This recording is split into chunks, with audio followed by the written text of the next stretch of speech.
In 1819, Congress passed the Civilization Act. This Civilization Act laid out how first Americans would be educated in agriculture, that they would take part in trade with the United States, and there would be funding appropriated for education. Missionaries engaged with this immediately. The very first missionary school was Charity Hall, founded by Reverend Robert Bell. The goal of the schools was to add to the Chickasaw body of knowledge, not to obliterate it. And so those early Chickasaw schools were very much about finding a way to compete in a society that had completely changed around them. The primary instruction was at that point in basic English literacy, reading and writing, math, and also religious studies. The Chickasaw missionary schools were Charity Hall, Monroe, Tockshish, Martin, and Caney Creek. There were two other schools, Mayhew and Elliott, that were actually located in the Choctaw Nation, and those schools included Chickasaw students. Chickasaw parents sent their children to these schools to be successful in the American world. In the case of Levi Colbert, Itaumba, he collaborated, with the Presbyterian Church and supported, for example, the Charity Hall, 1820, because he wanted his and other Chickasaw children to receive instruction in English, in modern animal husbandry, and for the girls too. They had sort of a different kind of curriculum.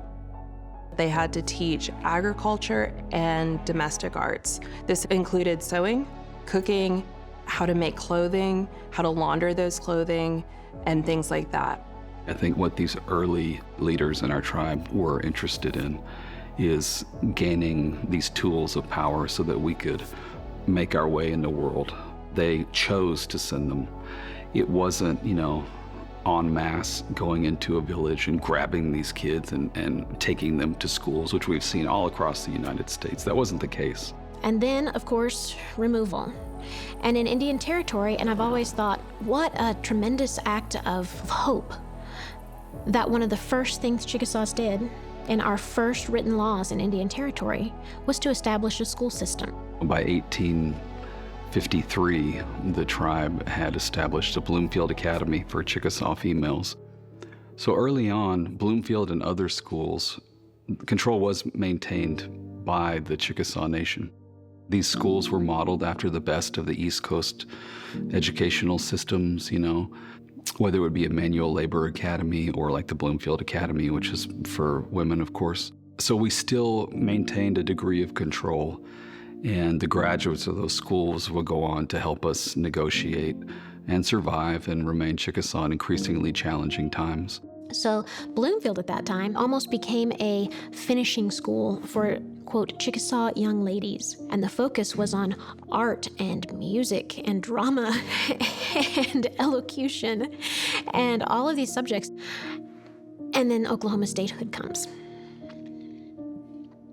And the boarding schools are taken over down to every last pencil and piece of paper in them, and put to other purposes, turned into other things, with the exception for the Chickasaw Nation of Bloomfield. It was the only of the Chickasaw boarding schools that remained open after Oklahoma statehood. The rest of them were closed. I understand people's sort of instinct to just paint the boarding school experience in a wholly negative light because there's so many terrible and traumatic stories. But in the case of Chickasaw boarding schools, not only in the homelands, but thereafter, before the federal government took control, they're really an exercise in self-determination and sovereignty. Our leaders determined that we needed to understand the white world in order to remain as an intact tribal community, a tribal government. There were obviously a lot of negative consequences, but there was also some pretty powerful things that came out of that generation of children who first began at Monroe Mission or Charity Hall or Caney Creek. They became signatories on the removal treaties. They helped us successfully negotiate those treaties. They were there at Pennington Creek when we were creating the Constitution that we would adopt in 1856. Lots of Chickasaws went to Chilocco. Frequently, girls went to Bloomfield, and then after they graduated, went on to high school at Chilocco in the 1940s. And it had a very military bearing to it. Very strict schedules, very disciplined.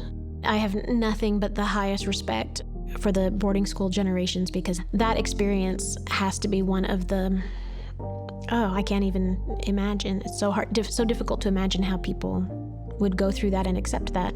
But people are also resilient, and they make family, and the schools, again, ultimately reinforced a sense of American Indian identity that students then went out and reorganized their tribal governments. One of the most successful students, who later became governor of the Chickasaw Nation, Cyrus Harris, not only learned English, math, and the American Constitution at this school, but he later used that to help write the Chickasaw Constitution in 1855. But when he delivered his inaugural address in Tishomingo, he delivered it in the Chickasaw language.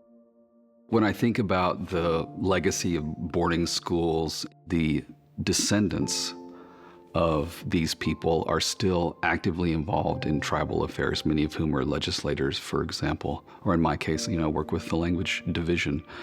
I don't know that they were thinking about, 100 or 200 years in their futures, but they certainly took their experiences and acquired knowledges and used them in service of our people.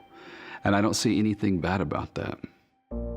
I would say, unlike many families who sent relatives off to boarding schools, my family's relationships with those schools were pretty good. So when they went back home, they were able to be a good member of the community.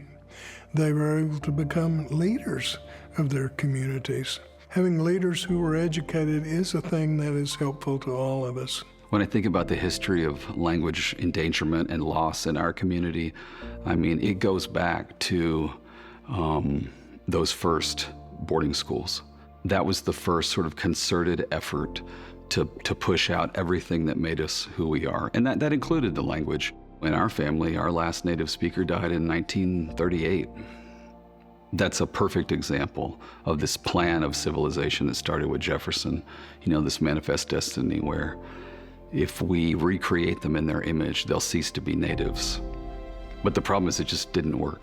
I'm still Chickasaw. I'm here. It's 2025, and I can speak my language.